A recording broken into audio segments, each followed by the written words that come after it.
Want to find the number one reason why your child may have plateaued or seen little to no progress so far in PT and OT and is getting further behind in their motor milestones? Are they struggling to sit up, crawl, or walk despite months of traditional therapy? Do they seem to fatigue easily, slouch constantly, and avoid physical activities altogether? If this sounds familiar, you're not alone. Many parents are left frustrated and confused when their child's gross motor delays continue to be a challenge, even after countless therapy sessions and home exercises. But what if we told you that the root cause of your child's challenges might be something that's often overlooked by traditional pediatric therapies? The real root cause of gross motor delays in kids goes way beyond low tone and weak core, and we'll break down exactly what that is in this video. This video is for parents of children with gross motor delays who have tried traditional therapies but haven't seen lasting results and are seeking answers as to why their child has plateaued or become stuck with their progress and want to learn more how to get back on track. In this video, we'll dive into the crucial role of the brainstem and neurospinal system in gross motor development and how something called subluxation and sympathetic dominance can be the root cause of gross motor challenges, low tone, a weak core, and so much more. Let's talk about our buddy Mr. Joseph, a 12-year-old boy who came to his local PX doc's office seeking help with his daily challenges associated with autism, ataxia, and chronic constipation. But what caught the attention of the doctors immediately were his significant gross motor delays and struggles. Joseph's mom shared that he would always find a way to slouch no matter what they did. And she was right. Joseph struggled to sit up straight, stand tall, and move around without exhaustion. His body was simultaneously wound up and worn out, leading him to seek additional movement stimulation through constant stimming and other behaviors. As a result, they had stopped all PT and OT and pretty much given up that his gross motor function and posture would ever get back to normal.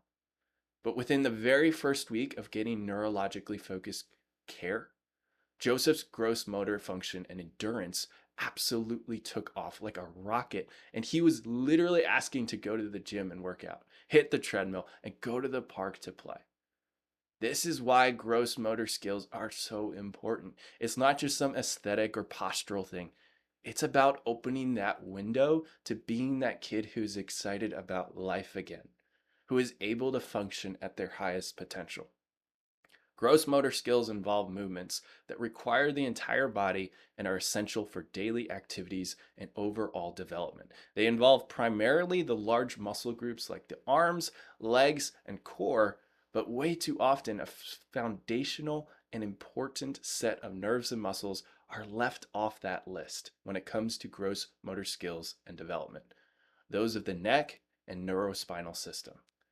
The order of development starts with head and neck control for latching, nursing, and so forth. And then it goes next to the trunk or thoracics with tummy time and learning to roll over. From there, the child learns to activate and use their core in order to sit up. Then they learn to army crawl and regular crawl. Crawling is essential for brain development, which we'll discuss next. And finally, they learn to furniture cruise and then walk. That's what normal looks like. So what causes a child to deviate from that? We're now going to talk about what subluxation and sympathetic dominance is and how it causes increased tone and tension, first in the brainstem, neck, and neurospinal system. The nervous system, specifically our neurospinal system, plays a crucial role in gross motor function and is easily the most overlooked aspect of this important conversation. The very first thing to develop in utero is the brainstem and spinal cord, because from the first moments of life, the brain and central or autonomic nervous system will control every single movement of muscle, heart beating, lung breathing, food digestion, and so forth. Therefore, if we try to get the root cause of any neuromuscular or gross motor problem, we can't focus solely on the muscles. We've got to address the neuro part first and foremost. And that is where PT and OT can fall short because they can't quite access and improve the central nervous system function quite like chiropractic can. Once subluxation and sympathetic dominance or increased tone set up shop in the neck and neurospinal system, it influences the development that comes after. And this most commonly is caused by things like breech positioning or birth interventions like forceps, vacuum, induction, or C-section, stress in those early stages of life. And when stuck, that hyper or high tone will stay stuck in those regions until adjusted and cleared out of the way.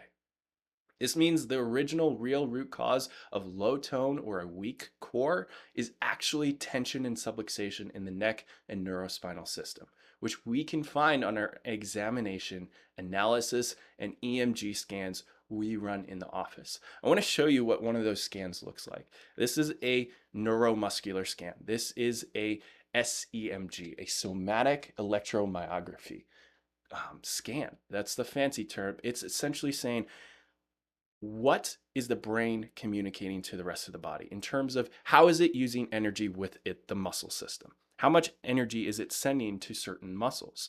And when we look at what the normal or normative view is, this right here would be considered normal. So looking at this top right graph, what we want to see is little white bars at the top, meaning less energy up top, less energy in that brainstem region, less energy up top, and then more energy in the core. It's almost this pear-shaped pattern.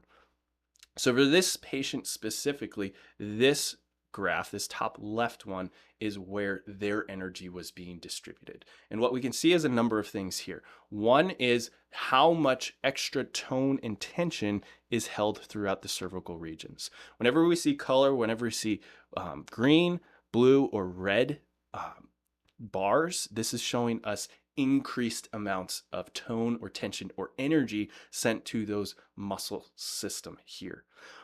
The other thing to consider is when we look at it from the standpoint of low tone, where in the nervous system is there less tone and tension?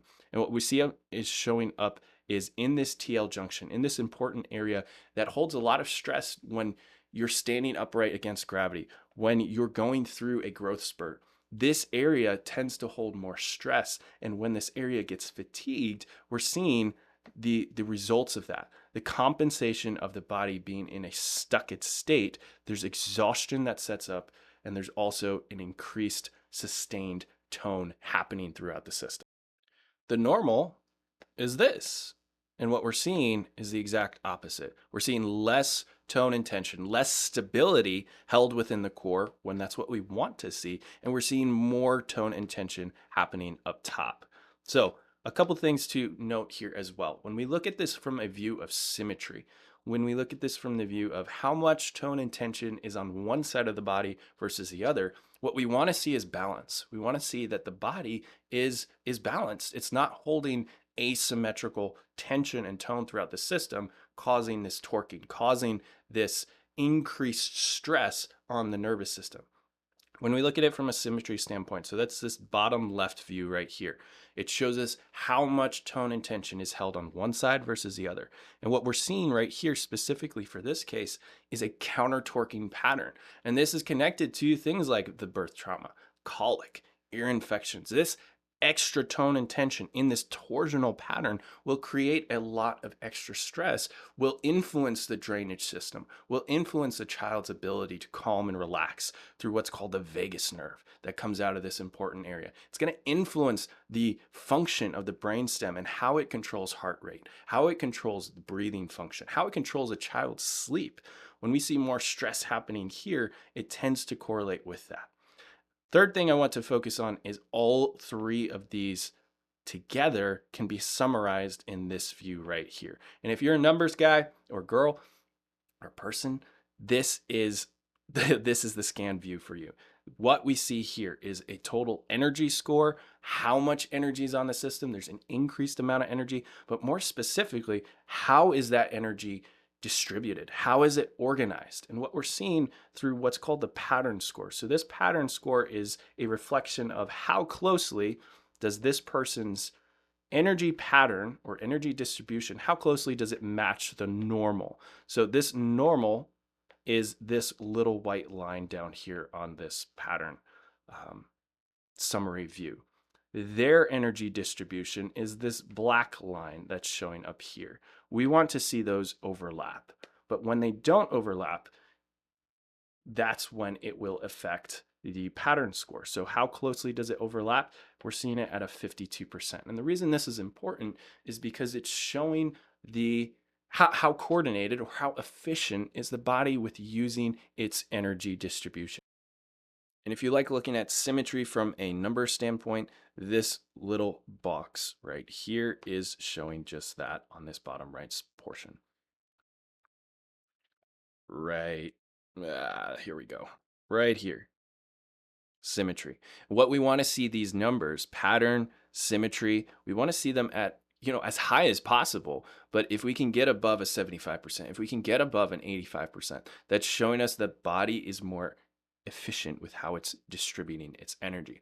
So for this patient, there would be almost a twofold approach of first, we've got to unlock the system. We've got to get this energy off that's locking down the brainstem, that's locking down the vagus nerve, but then sustain the body's ability to be in a calm and relaxed state so that we can start waking up what's going on in the core. We've got to get to the root cause first to figure out and work through and let the body take over and wake up the system again so that they get back on track with their motor milestones.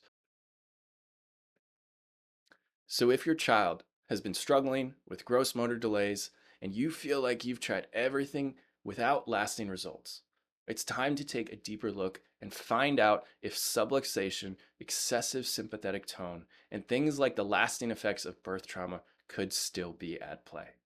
To find out how your child's gross motor function is doing down to the very core, visit the link in our bio or call our office to learn more about the neurological insight scans and especially the EMG that we showed right here in this video. Once we have those scans, we can then create a truly customized and fully tailored adjusting care plan made just for your child.